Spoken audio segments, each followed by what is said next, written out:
दोस्तों मैं सीए अमर पांडे। बिल्डर्स जब लैंड प्रोक्योर करते हैं, परचेस करते हैं, कंस्ट्रक्शन करके सेल करने के पर्पस के लिए, ऐसे ट्रांजैक्शंस में हमें टैक्स के इम्प्लीकेशंस को मद्देनजर रखते हुए किन किन चीज़ों का ध्यान रखना चाहिए, ऐसे टॉपिक का डिस्कशन मैं आपके समक्ष करने जा रहा हूं। तो जो लैंड लिया गया है, क्या वो पर्सनल यूज़ के लिए लिया गया है या उसमें बिजनेस इनकम कमाने के लिए लिया गया हुआ है? टैक्स का इम्प्लीकेशन उस पर डिपेंड करता है, वो हम आने वाली स्लाइड्स में देखेंगे। कैपिटल गेन है तो उसका रेट क्या है टैक्स होने का, उसमें टैक्स कितना अट्रैक्ट हो रहा है। बिजनेस इनकम है तो उसमें कितना अट्रैक्ट हो रहा है, वो हम आगे आने वाली स्लाइड में देखेंगे। सेल्स कंसीडरेशन, जो लैंड का पैसा हमने दिया है लैंड ओनर को, उसका प्राइस कितना होना चाहिए, उसका सेल्स कंसीडरेशन कितना होना चाहिए, उसका इम्प्लीकेशंस क्या है टैक्स को लेके। अगर सेल्स कंसीडरेशन मार्केट प्राइस के नीचे है तो उसको लेके कुछ टैक्स के इम्प्लीकेशंस हैं, वो हम आगे आने वाली स्लाइड्स में देखेंगे। अच्छा, लैंड जो हमें मिला हुआ है हमारे रिलेटिव से गिफ्ट के तौर पे या किसी थर्ड पर्सन से मिला हुआ है, फ्री में मिल गया है हमको वो लैंड, उसको टैक्स के लेके भी कुछ इम्प्लीकेशंस हैं, वो हम आगे आने वाली स्लाइड्स में देखेंगे। लैंड जो हमने परचेज किया है, अगर वो उसकी प्राइस ज़्यादा है 50 या 50 लाख के ऊपर है तो उसमें कुछ टीडीएस को लेके इम्प्लीकेशन है 1% के हिसाब से, वो हम आगे आने वाली स्लाइड्स में देखेंगे। अच्छा, कंसीडरेशन ऑफ जो लैंड है जो बिल्डर ने परचेज किया है, उसका पेमेंट क्या हम कैश कर सकते हैं? करोड़ रुपए का हमने लैंड खरीद लिया है, क्या हम करोड़ रुपए कैश में दे सकते हैं? उसके टैक्स को लेके क्या इम्प्लीकेशंस हैं, वो हम आगे आने वाली स्लाइड्स में देख लेते हैं जरा। दोस्तों, जो लैंड परचेज कर रहे हैं हम उस लैंड को खरीदेंगे और बेचेंगे, ऐसा बार बार तो नहीं करेंगे। कहने का मतलब ये है कि अगर हम ऐसा बार बार करेंगे, इसमें हम बिजनेस करेंगे तो वो हमारी बिजनेस इनकम में टैक्सेबल होगा, और इसको हम फ्रिक्वेंटली नहीं करेंगे, उन्हें पर्सनल पर्पस के लिए करेंगे तो ये कैपिटल गेन में। दोस्तों, जैसे जो बिल्डर होते हैं वो लैंड लेते हैं, उसमें कंस्ट्रक्शन करते हैं और उसको निकाल देते हैं, उनका मेन पर्पस होता है बिजनेस करना। तो ऐसे ट्रांजेक्शन्स को हम बिजनेस इनकम में चार्ज करते हैं इनकम टैक्स के अंदर। और ये जो लैंड का पैसा है, ये लैंड जो परचेज किया है, इसको हम कॉस्ट टू दी प्रोजेक्ट में चार्ज कर लेते हैं under the head profit and gain of business and profession. दोस्तों, कैपिटल गेन दो नेचर की होती है इनकम टैक्स एक्ट 1961 के हिसाब से। Long term capital gain, short term capital gain. अगर हम लैंड को 2 साल या उससे ज़्यादा होल्ड कर लेते हैं, 2 साल से ज़्यादा होल्ड कर लेते हैं, तो उसको जब हम बेचेंगे और उसमें जो हमारी इनकम आएगी वो लॉन्ग टर्म कैपिटल गेन कहलाएगी। अगर हम 2 साल के अंदर निकाल देते हैं, 2 साल या 2 साल के अंदर हम निकाल देते हैं उस लैंड को, तो वो उसकी इनकम जो आएगी हमारी, वो शॉर्ट टर्म कैपिटल गेन में टैक्सेबल होगी। लॉन्ग टर्म कैपिटल गेन में क्या होगा कि हम जो कॉस्ट में जिस कॉस्ट में हमने लैंड को परचेज किया है, उस कॉस्ट में हम इंडेक्सेशन का, in other word inflation benefit हमें मिल जाता है, जिससे हमारी कॉस्ट बढ़ जाती है, और सेल्स में से जब वो हम कॉस्ट माइनस कर देते हैं तो हमारा जो गेन आता है वो कम आता है शॉर्ट टर्म कैपिटल गेन के हिसाब से। और उस लॉन्ग टर्म कैपिटल गेन को हम 20% से टैक्सेबल करते हैं, और अगर इंडेक्सेशन का बेनिफिट नहीं लेते हैं तो हम 10% से हम उस कैपिटल गेन को इनकम टैक्स में चार्ज कर सकते हैं, जो कि पूरी ही तरीके से वैलिड है। Short term capital gain individual के हेड में उसकी नॉर्मल इनकम जिस हिसाब से टैक्सेबल होती है, जैसे उसको स्लैब रेट का बेनिफिट मिलता है। पार्टी फर्म है अगर, तो पार्टनरशिप फर्म को 30% से टैक्सेबल होता है। Private limited company, public limited company है तो 25%, 30% डिपेंड करता है कि उसका टर्नओवर कितना है, उसके हिसाब से वो टैक्सेबल होता है। दूसरे शब्दों में है, कैपिटल गेन में थोड़ा सा रियायत मिल जाता है रेट ऑफ टैक्स को लेके, डिपेंड करता है कि नेचर ऑफ एंटिटी क्या है। दूसरी तरफ बिजनेस इनकम, जैसे हमारे बिल्डर, बिल्डर जब लैंड को खरीदते हैं तो वो कॉस्ट ऑफ द प्रोजेक्ट में चार्ज कर लेते हैं, और उसके बाद जब वो प्रोजेक्ट निकालते हैं तो उसकी कॉस्ट ग्रेजुअली उसमें है जो अपोर्शनेट करके माइनस करके उसकी प्रॉफिट आ जाती है, प्रॉफिट एंड लॉस का, और उस रेट से वो बिजनेस की जो एंटिटी है, जैसे इंडिविजुअल है या पार्टनरशिप फर्म है या प्राइवेट लिमिटेड नहीं है, तो उस हिसाब से वो टैक्सेबल होती है। दोस्तों, अगर हमने जो लैंड खरीदी है वो स्टैम्प ड्यूटी वैल्यू या मार्केट प्राइस से कम में खरीदी है, तो उसको टैक्स के लेके इम्प्लीकेशंस हैं। जैसे दोस्तों, बिल्डर ये हमेशा ध्यान रखें कि stamp duty value should not exceed 110% of the actual sales price जो हमने उस लैंड ओनर को दिया हुआ है, उससे ज़्यादा नहीं होना चाहिए। मीन्स स्टैम्प ड्यूटी वैल्यू हमारी कभी भी 110% of the actual sale price से ज़्यादा नहीं होनी चाहिए। अगर ऐसा होता है तो under section 43 CA stamp duty value की जो अमाउंट होगी लेस कर देंगे हम, जो हमने एक्चुअल सेल्स कंसीडरेशन जो हमने लैंड ओनर को दिया हुआ है, लेस करने के बाद जो अमाउंट आएगा उस अमाउंट को हम under the head income from business and profession में चार्ज कर लेंगे एडिशनल इनकम टैक्स के अकॉर्डिंग। दूसरा,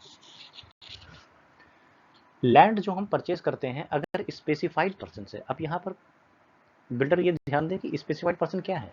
स्पेसिफाइड पर्सन मतलब आपके रिलेटिव्स, आपके जॉइंट वेंचर्स, आपके, अगर आप किसी फर्म में पार्टनर हैं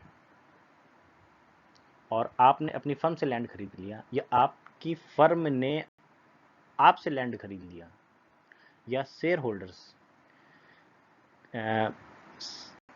प्राइवेट लिमिटेड कंपनी ने शेयर होल्डर से लैंड खरीद लिया, या शेयर होल्डर्स ने प्राइवेट लिमिटेड कंपनी से लैंड खरीद लिया, ऐसे केसेस में कुछ मोटा मोटा डेफिनेशंस हैं ये जो मैंने आपको बताया हुआ है। बहुत ही सटीक तरीके से अगर देखना है तो सेक्शन 40A(2) में देखा जा सकता है, स्पेसिफाइड पर्सन डिफाइंड है।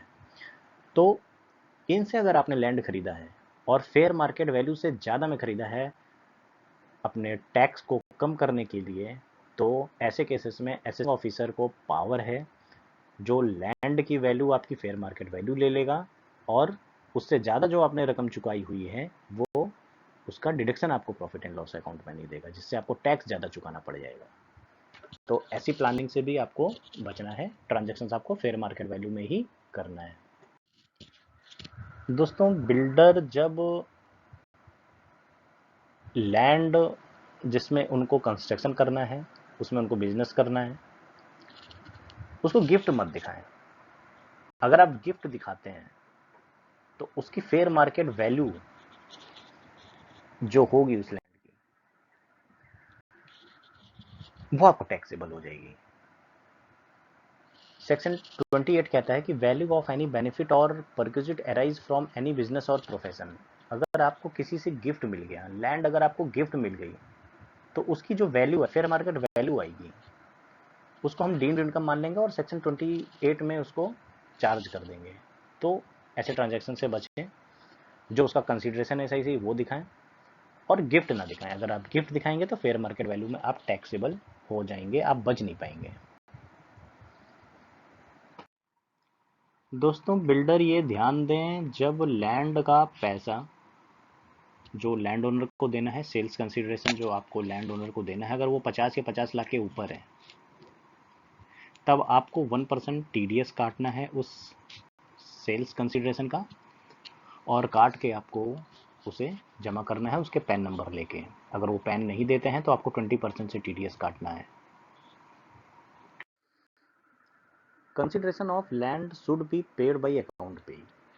बिल्डर्स ये हमेशा ध्यान रखें कि जो लैंड पैसा है, जो लैंड ओनर को हमें देना है, वो कैश में बना दें।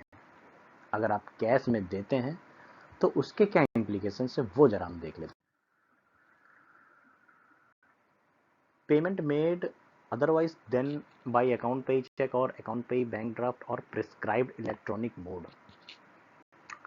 अगर आप ऐसे पेमेंट नहीं करते, आप उसे कैश दे देते हैं और वो 10,000 के ऊपर है, आप कैश मान के चलिए जैसे 50 लाख की लैंड है और 50 लाख की लैंड है, आप 40 लाख या 20 लाख 25 लाख 30 लाख जो भी है आपका, आपने कैश में दे दिया उस पार्टी को, तो उसका खर्चा आपको नहीं लगेगा, वो आपके लिए घाटा हो जाएगा। उस पर आपको एडिशनल टैक्स सेल्स जब आप करेंगे तो वो खर्चा जब अलाउ नहीं होगा, कॉस्ट ऑफ प्रोजेक्ट में वो लैंड जब इंक्लूड होगी नहीं आएगा, तो आपको उसमें नुकसान हो जाएगा, ऐसा नुकसान हो जाएगा। तो सेक्शन 40A से बचें, सेक्शन 40A(3)(a) से बचें। दूसरा, any loan deposit advance taken in relation of immovable property. इसमें क्या है कि आपने जब लैंड खरीदा और उस लैंड को खरीदने के लिए किसी से लोन लिया, डिपॉजिट लिया, एडवांस लिया, उस लैंड की रकम को देने के लिए, उस लैंड के पैसे को देने के लिए लैंड ओनर को, और वो अमाउंट आपने 20,000 या उससे ज़्यादा कैश में ले लिया, तो एसेसिंग सर को 269 SS में पावर है, वो जितना अमाउंट आप है जो कैश में लिए रहेंगे उतने की आपको सेक्शन 271D में पेनल्टी लगा सकते हैं। मान के चलिए कि 30 लाख अगर आपने है जो एडवांस ले लिया और उसको आपने लोन दिखा दिया या एडवांस दिखा दिया कि हमने इमूवेबल का पैसा देने के लिए लिया है लैंड ओनर को, तो आपको 271D में 30 लाख तक की पेनल्टी लगा देंगे। एसेसिंग ऑफिसर लगा सकते हैं, उनको पावर है। दूसरा, इसी तरीके से any loan deposit advance payment in relation to immovable property. अब आपने लोन ले लिया, अब उसकी पेमेंट अगर आप कैश में कर देंगे तब भी आपको सेक्शन 269T के अंतर्गत इस नेचर ऑफ ट्रांजैक्शन के अकॉर्डिंग सेक्शन 271E में पेनल्टी लग जाएगी, जितना आप कैश में पेमेंट कर देंगे अगर वो 20,000 के ऊपर होता है। दोस्तों, अब बिल्डर को ये देखना है कि उनको जीएसटी रजिस्ट्रेशन लेना है और जीएसटी भरना है कि नहीं। कैसे? दो चीज़ों का ध्यान रखना पड़ेगा। सबसे पहले देखना है कि जो बिल्डर है उसने जो लैंड लिया है और उसमें जो कंस्ट्रक्शन करने जा रहा है वो बिल्डर, उसमें कंस्ट्रक्शन करने से पहले, कंप्लीशन सर्टिफिकेट पाने से पहले फ्रॉम द कंपीटेंट अथॉरिटी, या first occupancy to the customer जिसने उस फ्लैट में या उस प्रॉपर्टी में कर ली है, इन दोनों इवेंट से पहले अगर उसने कस्टमर से एडवांस ले लिया, मतलब दूसरे शब्दों में ये कहें कि आपने कंप्लीशन सर्टिफिकेट पहले, कंप्लीशन सर्टिफिकेट ऑफ बिल्डिंग से पहले या उसको ऑक्यूपेंसी मतलब उस फ्लैट का पोजीशन देने से पहले अगर आपने उससे एडवांस ले लिया, तब वो ट्रांजैक्शंस आपका जीएसटी के दायरे के अंदर आ जाएगा, जिसमें आपको वो सर्विस के अंदर टैक्सेबल होगा। और वो ट्रांजैक्शंस अगर आपका 20 लाख रुपीस सालाना के ऊपर जाएगा या एक्सपेक्ट है कि उसके ऊपर जाएगा, तब आपको जीएसटी रजिस्ट्रेशन लेना कंपलसरी है, नहीं तो आपको जीएसटी रजिस्ट्रेशन लेने की जरूरत नहीं है। दूसरा, ये चीज लिखी हुई है सेक्शन 22 में, CGST एक्ट 2017। अच्छा, अब जीएसटी रजिस्ट्रेशन हमें लेना है, कहाँ लेना है? जीएसटी रजिस्ट्रेशन आपको वहां लेना है जहां पर प्रॉपर्टी बन रही है, जिस स्टेट में बन रही है। हर एक स्टेट में आपको अलग अलग जीएसटी रजिस्ट्रेशन लेना है।